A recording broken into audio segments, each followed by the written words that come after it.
Harry Potter and the Goblet of Fire. I went and viewed the midnight showing of Goblet of Fire yesterday. I loved the movie and it was undoubtedly well done. However, I am giving it an 8.5 out of 10. The movie was very well filmed. It showed amazingly well the problems of adolescence, and I can't tell you how many times people in the theater were awing and oohing when Cho couldn't go to the Yule Ball with Harry, or Ron gave Harry a look that rivaled that of a basilisk.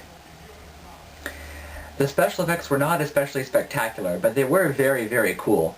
And the movie, although very dark and being the first in the series to be rated PG-13, was very humorous throughout, right up until the point where Harry, Cedric, Clem, and Flora enter the fun and task by going into the hedge maze. The scene where Voldemort comes back was incredibly well done, and so was the scene where Harry and Voldemort's wands connect and the ghosts of Voldemort's kills come forth from his wand. I thought it could have used a little more dramatism.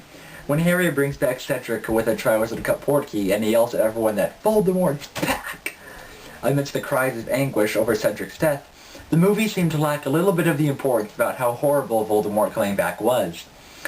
My biggest problem with the movie was everything they cut out. Now, obviously, some things don't really need to be in the movie and aren't that important.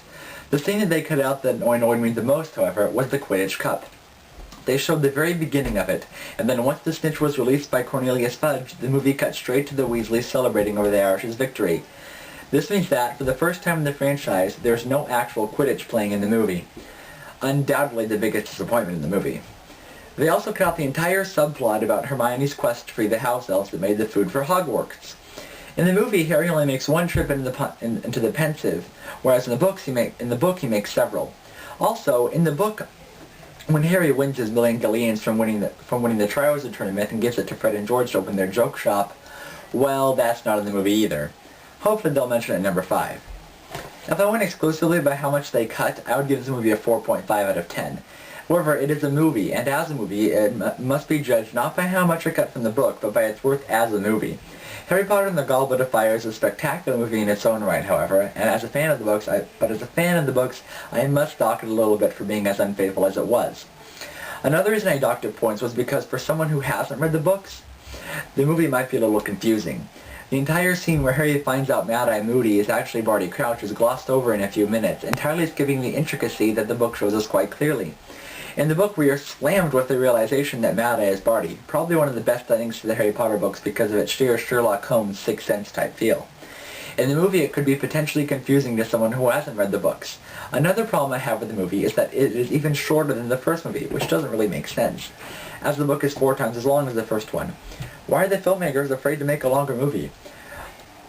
The children fans of the series have proven that they can sit through a very long movie. Why doesn't Hollywood trust them and us to sit through a 3-hour movie? We did it with Lord of the Rings, and many young kids went to see that too. So yeah, I'm giving Goblet of Fire a high score. For any fans of the book, it is well worth the price of admission. Though be forewarned, you'll be slightly disappointed by the amount they cut off, if not completely disappointed. Goblet of Fire, in relation to the book, is a very good movie. Taken by itself, it is a very, very excellent movie. I give Goblet of Fire an 8.5 out of 10. That was what I gave it then, and now I would give it a 6 out of 10.